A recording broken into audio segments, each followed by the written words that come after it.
we spoke earlier about the federal government's review into the safety and effectiveness of puberty blockers for children, but it seems it could be doomed to fail already. Have a listen to these comments from Assistant Health Minister Ged Kearney. Now, we already have excellent clinical guidelines that have been developed by experts, but we've never had those guidelines nationally consistent. This is not a national inquiry.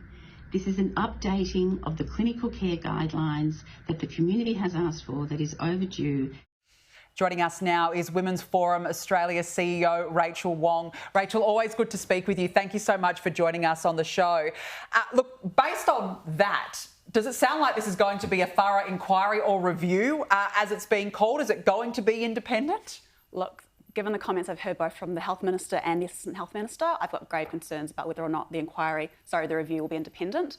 The fact that the Assistant Health Minister has been praising the current guidelines is excellent, has been saying that activists have been involved in driving the review itself, I think are massive red flags. And I think that the fact that the NHMRC, which is doing the review, which does have very rigorous standards, actually has very close relationships with a lot of these activists, including the head of OzPath, I think it's gravely concerning. It's interesting watching the clip there of the Assistant Health Minister who's got a LGBTQ pride flag prominently displayed behind her. I saw that immediately, thought, I know where her allegiances lie.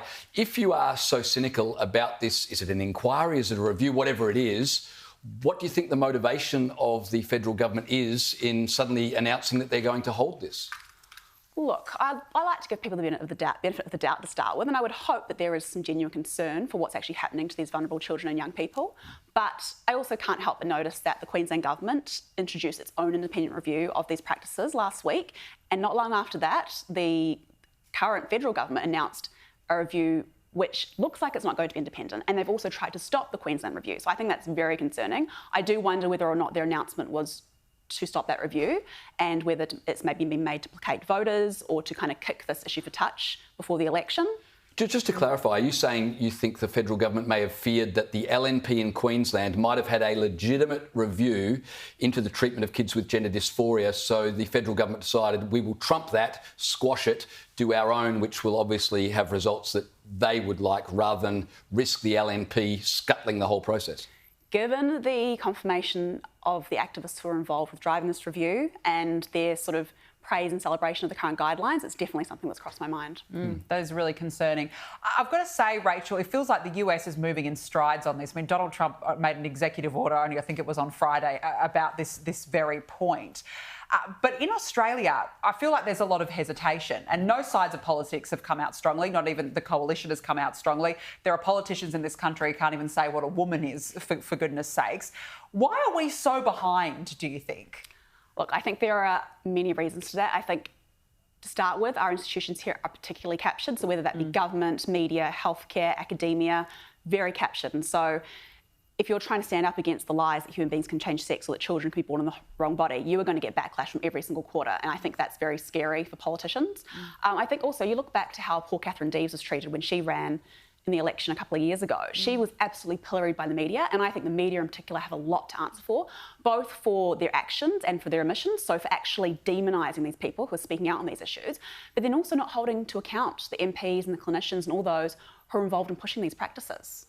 Just tell me about, when we listened to the Assistant Health Minister, she said that this review is to make sure all the states are aligned in the guidelines they use to treat kids with gender dysphoria. But you alluded in your answer earlier to the fact that the Australian guidelines have been pillared by the Cass Review, who found that they were wholly inadequate. Just talk to us about that. Yeah, so look, the Cass Review, this 4-year systematic review, which has now prompted huge changes in the UK, who have basically completely banned puberty blockers now, apart from inside clinical reviews. That review found that the current guidelines that we're using are very low quality, and actually the NHMRC, who is going to be conducting this new review, actually rejected those guidelines in 2018. Didn't have the evidence based, and conflicts of interest were not cleared. So huge issues already. Well, if there's so much evidence from overseas, I just find it astounding that Australia is not following suit at this point, when there are so many other avenues to go down before you say to a child who is clearly troubled, having issues. Here's your puberty blockers, followed by your cross-sex hormones. There has to be other steps that are based on science, Rachel, not based on a child's feelings. Absolutely, and that's exactly what we're pushing for in this inquiry that we're calling for, and this is exactly what I hope this review will do. If it's done properly, it'll see that actually these hormones and these drugs that are being given to children and young people, which have irreversible impacts and damages, there are much better ways to go about treating these poor children who often have underlying issues that aren't being dealt with, whether it's sexual trauma or autism or family dysfunction. There are other ways to deal with these things that aren't going to damage them for life.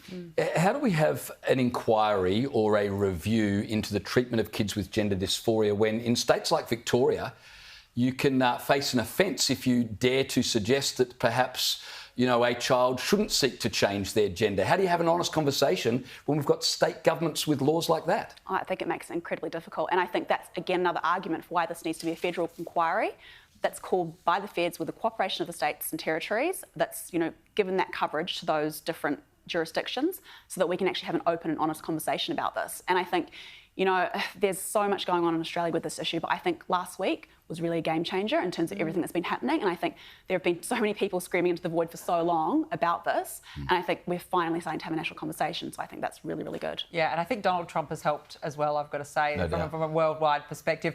Rachel Wong, always good to catch up. Thanks so much for joining us on the show this evening. Really appreciate it.